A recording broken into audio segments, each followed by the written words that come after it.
I'm down here in Esperance on the southern coast of Western Australia, and I'm heading to Lucky Bay to meet up with Doc Reynolds, who's a senior Aboriginal custodian of the area. And I'm meeting up with him at probably one of the best located coffee vans I've ever seen. Yeah, you must be Doc. Yeah, Rick, especially Hello, you. Rich. Here you go, mate. Welcome to Lucky Bay, mate. Thank you very much. So this is your van? Yeah, this is our van here, mate. The family run. It's Yeah. between myself, my wife, and my two daughters, and we set it nice. up here to accommodate people coming out into a remote, beautiful location Yeah. where they can enjoy a nice coffee. When I also share some of the bush food that I actually collect and hunt and gather around dear. here, which I'll share with you a little later. Excellent. Being a senior cultural custodian to this area, my people have basically lived along the coastal strip. Right, okay. And we hunted and gathered. If you took me inland, I might as well stand next to you because I wouldn't know much about it.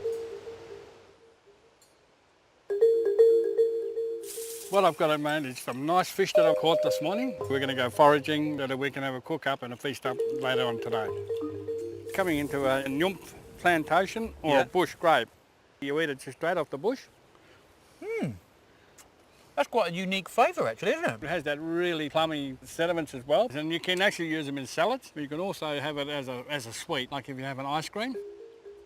This plant here, the native coastal rosemary, is basically used on all of our native cultural foods that we have along here in saltwater country. Whether it's fish or kangaroo, it was used just to enhance the flavour. I don't think that smells much like rosemary back home actually. It's a lot more citrusy. The reason why it's citrusy and has that very thing, it's very moist. Right. And then when you get up into the other plants, and when you go inland, you get the other very same species, but it's an inland, but the flavour is much stronger.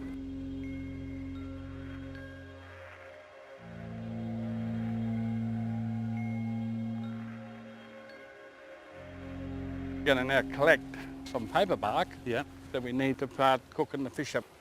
And what we're going to do here is look along for a nice strip, and we've got to do it so that we don't damage the tree.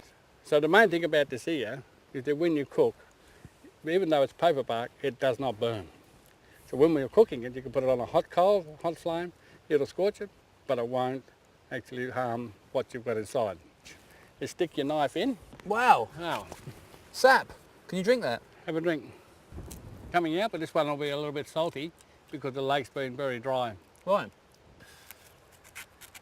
Right. So what to do is get all that down over there. A bit there.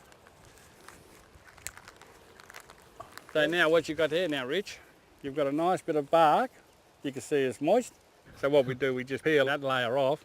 So what actually happens, then you've got that nice little thin layer there.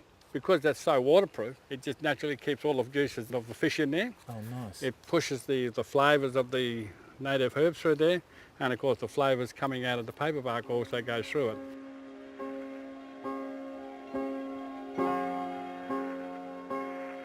Well, Rich, now that we've collected everything, what we're going to do now is going to have to cook it up. Yeah. We just put a little bit of rosemary on this side, get the fish, put it in, so just below the head over there. Yeah. Now we're going to need a little bit of rosemary. Yeah, sure. There you go, Doc. So you just get a little bit of rosemary, put it on this side, and all we do now is just fold it over, and all you do is just put a stick through this side here. You don't have to make it too fancy. You should just put it in like that. Yeah. You don't have to cook it very long, in a sense about cooking it, making sure that you're getting all the right flavours coming out. All we do is open it up.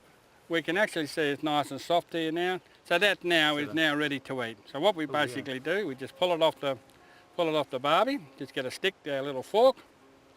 So we get it off. Get our plate, okay, that we got here, because that's going to be a little bit warm if we pull it off. So we just pull it onto our plate. Enjoy. Thanks. Just peel it off. With my forks. That is delicious, actually. It is. It's a very simple way of cooking. Would you pass traditional ways of cooking down to your grandkids then and stuff for them to tell their grandkids? The last time I did this, I had my grandson. As the sun sets on my life and my grandson's life just starts to dawn, I am the conduit between my granddad to my grandson. And that's how we've been doing it, and that's how we'll continue to do it, because our culture is that strong and it's embedded in us that we have to do it.